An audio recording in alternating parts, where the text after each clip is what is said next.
बच्चों आज हम पढ़ रहे हैं पाठ 2 राम परशुराम संवाद, जिसकी 2 चौपाइयाँ हम पहले पढ़ चुके हैं कि विश्वामित्र राम और लक्ष्मण को साथ में लेकर सीता स्वयंवर को गए हैं और वहाँ पर सीता स्वयंवर में राम ने धनुष तोड़ दिया है और राम के धनुष तोड़ते ही परशुराम वहाँ आ गए हैं और वो क्रोधित हैं बहुत और लक्ष्मण से उनका संवाद हो रहा है। उसकी 2 चौपाइयाँ हम पढ़ चुके हैं। अब आगे की हम पढ़ेंगे। बिहसी लखनु बोले मृदुमानी अहो मुनुसो महाभट्टमानी। हंस करके लखन बोलते हैं, लक्ष्मण बोलते हैं कि अरे मुनि, मधुर वाणी में बोलते हैं हंस करके कि अरे मैं तो आपको महान योद्धा मानता था, पुनि पुनि मोह दिखाए कठारो, पर आप बार बार मुझे कुल्हाड़ा दिखा रहे हैं। चाहत उड़ावन फूक पहाड़ो, ऐसा लग रहा है जैसे आप फूक मार के पहाड़ को उड़ाना चाह रहे हैं। यह कुम्हड़पतिया कोई नहीं, यहाँ पर कद्दू का छोटा सा फल कोई नहीं है।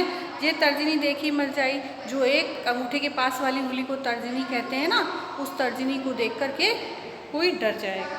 देख कुठारू सरासर बाना, आपके कुल्हाड़े और धनुष बाण को देखकर ही मैं कुछ कहा सहित अभिमाना, मैंने कुछ अभिमान सहित कह दिया है। भृगुसुत समझ जनहु विलोकु, आप भृगु के सुत यानी रघु के बेटे हैं परशुराम, आपको देख करके जो कहूँ कछु कहूँ सहो रिस रोकी, आप जो कुछ भी कहेंगे रिस रोकी मतलब क्रोध रोक करके मैं सहन करूँगा, आप जो कुछ भी कहेंगे। लक्ष्मण जी कह रहे हैं सुर महिषुर हरजन अरुगाई, देवता पे, ब्राह्मण पे, हरिभक्तों पर और गाय पर, हमारे कुल में इन्हीं पर ना सुराई, इन पर वीरता नहीं दिखाई जाती, हमारे कुल में इन पर वीरता नहीं दिखाई जाती। बधे पाप अपकीर्ति हारे, अगर इनका हम वध करेंगे तो हमें अपयश मिलेगा। मारतो पाप परिये तुम्हारे, आप अगर मुझे मारेंगे भी कुछ करेंगे तो भी मैं आपके पैरों में ही गिरूंगा। कोटि कुलिस सम वचन तुम्हारा, व्यर्थ धरऊ धनु बाण ठारा, आपके ऐसे वचन ही इतने ज़्यादा कठोर हैं, जो इतने ज़्यादा कठोर हैं व्यक्ति को घायल कर दें। आप तो धनुष बाण रखना आपका व्यर्थ है, कुठारा रखना आपका व्यर्थ है। जो विलोक की अनुचित कहूँ क्षमो महामीना धीरा, अगर मैं आपने मुझ में कुछ अनुचित कहा हो, अनुचित देखा हो, यानी मैंने कुछ अनुचित कह दिया हो तो मुझे आप क्षमा कर दें।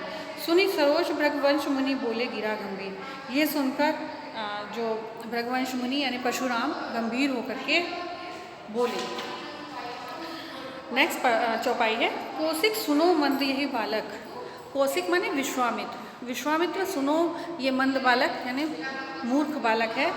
कुटिल कालवश निज कुल घातक, ये काल के वश में, जैसे कहते हैं ना जिसकी मृत्यु आई होती है वो उस जगह आ जाता है, काल के वश में होता है ना वो, इसलिए तो वही बात कह रहे हैं कि काल के वश में होकर के ये अपने कुल का घातक है, कुल को मारने वाला है। भानुवंश राकेश कलंको, ये सूर्य वंश का है लेकिन चंद्र वंश का कलंक है। निपट निरंकुश अबधु असंको, ये बिल्कुल उद्दंड है, मूर्ख है, निडर है। काल कवलु होई छनमाई, ये काल क्षण भर में ही काल का ग्रास बन जाएगा। कहो पुकार खोरी मोइनाई, फिर कोई पुकार करके मुझे दोष मत देना। तुम हटको जो चाहो उबारा, अगर इसको उबारना चाह रहे हो कहीं प्रताप बल रोजमर, अगर आप इसको बचाना चाह रहे हो, विश्वामित्र को वो बोल रहे हैं लक्ष्मण के लिए कि अगर आप इसको बचाना चाह रहे हो तो इसके बल प्रताप को, मेरे बल प्रताप को इसको बताओ कि मैं कैसा हूँ जो मुझसे इस तरह से बोल रहा है।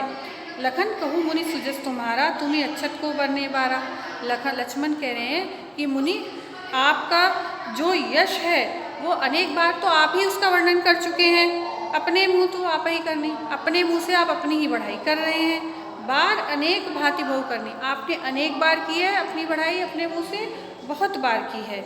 नहीं संतोष तो पुनि कछ कहो, अगर आपको अब भी संतोष नहीं आया है तो पुनः कुछ कह दो। जन रिस रो के दुसहु दुख सहु, अपना क्रोध रोक कर दुख क्यों सहन कर रहे हैं, जो अपनी मन में आया वो और कह दो। वीर व्रति तुम धीर अचोबा, गारी देतना पाहो शोभा, अब लक्ष्मण जी कह रहे हैं कि आप वीर हैं, धैर्यवान हैं, आपको गाली देना शोभा नहीं देता।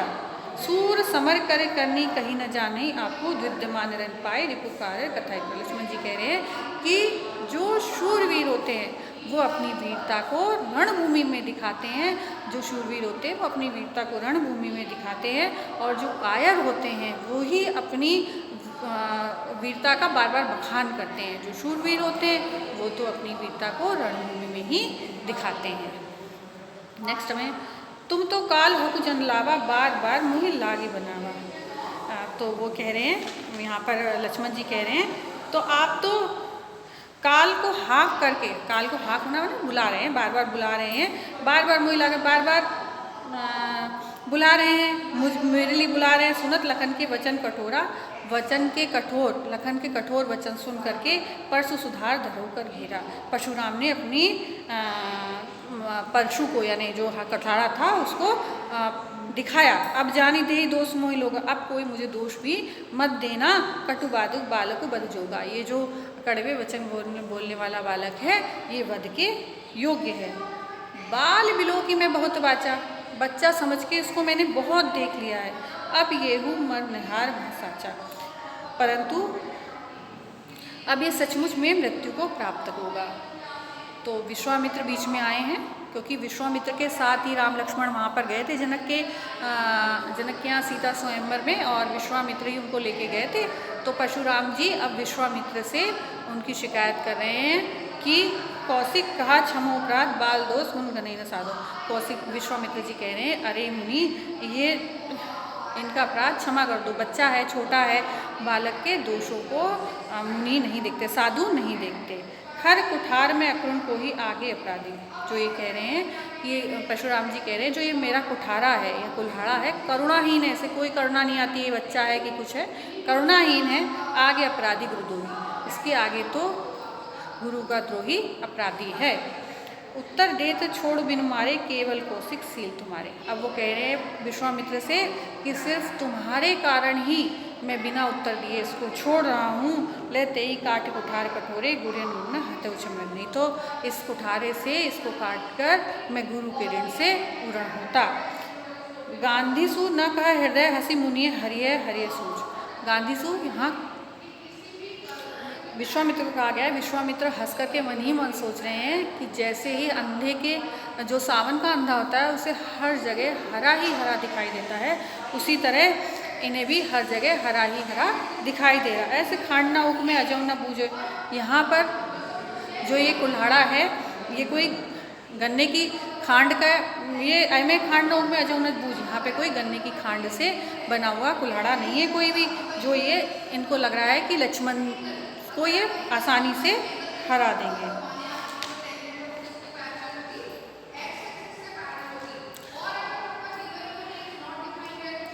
यहाँ ये विश्वामित्र ये कहना चाह रहे हैं कि ये इन्हें साधारण क्षत्रिय समझ रहे हैं और ये समझ रहे हैं कि इन्हें आसानी से हरा देंगे। और ये किंतु जो ये है इनकी जो खड़ग है लोहे की बनी हुई है, ये कोई गन्ने के ईख की चीनी की नहीं बनी है जो मुंह में रखते ही घुल जाएंगे। कहूँ लखन मुनि सील तुम्हारा। अब लक्ष्मण जी यहाँ पे कह रहे हैं, मुनि आपको कौन नहीं जानता है, मात तो ही उरन भयनी के, आप माता के ऋण से तो माता तीव्रन गुरुवन रहा सोच बढ़ जी के। अब आपके पास गुरु का ऋण रह गया है, सो जनु हमारे माथे काड़ा।